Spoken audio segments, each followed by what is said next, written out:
Hi, welcome to a new feature called Penguin Truth Recommends, where I plunge my hands into the depths of the large anime franchises and pull out only what I consider to be the best and or the most representative of what they have to offer. Let's start with Lupin III. Lupin is an enormous franchise and has been around for decades. Most people in North America probably know it best from watching either Castle Cagliostro or the second TV series, which aired on Adult Swim. While I wholeheartedly recommend either of these avenues for the aspiring Lupin fan, there is so much more to the franchise, both for good and ill. Let's start with the television shows. Did you know that the series that aired on Adult Swim wasn't the first TV series, but the second? And they only showed a small fraction. The first series, where Lupin wears a green jacket, is much shorter in comparison. It starts off very rough and often makes little to no sense, but once it gets into its groove, it's real fun to watch.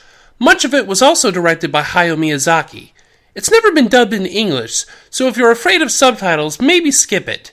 But if you're looking to get into Lupin, you shouldn't be scared away by the Japanese track. The first two TV shows are great, but the third TV series, or Pink Jacket series, is not recommended. You're better off avoiding it altogether because it's sadly lacking the charm of the first two. But recently a fourth TV series, of a kind, was made, called The Woman Called Fujiko Mine, and it's fantastic.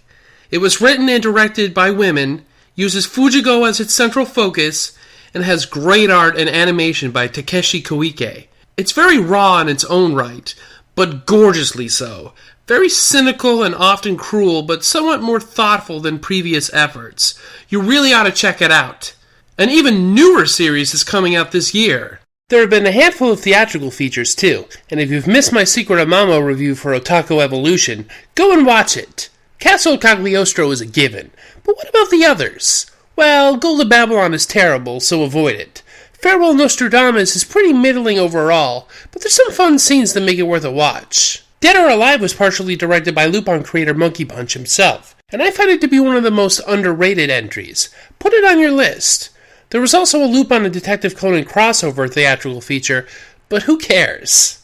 Recently there was a movie sequel to the Fujiko series called Daisuke Jigen's Gravestone, and Discotek has licensed it, so just wait.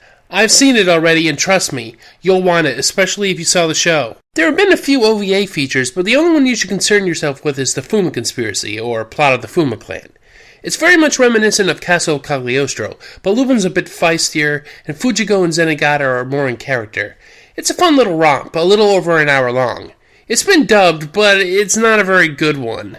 Maybe I'll cover this sometime on Otaku Evolution. The bulk of the Lupin III franchise for the past few decades has been in the annual TV specials, shortish movies that have aired since the 1980s.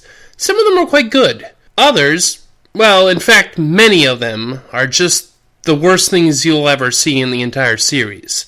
Some of the worst anime I've ever seen, period, is in these specials. Sometimes half a decade will go by without a decent special. It can get pretty pathetic, and we'll see some of that on Otaku Evolution this year, but there are plenty to recommend. Suggested titles include The Hemingway Papers, Island of Assassins, Missed by a Dollar, Alcatraz Connection, Episode 0 First Contact, Operation Return the Treasure, Stolen Lupin, and, well, that's it.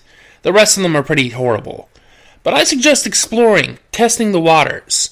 My advice for your approach to these things is, if it's not good after the first 10 or so minutes, abandon it. It's not going to improve.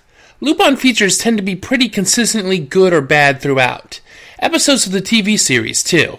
If it doesn't seem like it'll be good, it probably won't be. Not a lot of pleasant surprises in the franchise, sad to say. At all costs, you want to avoid crap like Columbus Files, Angel's Tactics, The Last Job, or the dreadfully desperate to copy Castle Cagliostro, Princess of the Breeze. These are the toxic barrels of radioactive runoff from this franchise. Sometimes I wake in a cold sweat after having dreamt the memory of these. For those of you completely alienated by the sheer size of the franchise, my best suggestion to you would be the Fujiko TV series. While it does focus mostly on Fujiko throughout, the focus kind of shifts around a bit, and you can get a very good picture of the best qualities of the meta-series just by watching the 13 episodes of this show. It's available from Funimation. Anyway, that's the Lupin III franchise. It can be really fun with a colorful main cast and some damn compelling scenarios. Check it out! And in the future, I'll review some of these titles in more detail. See you then!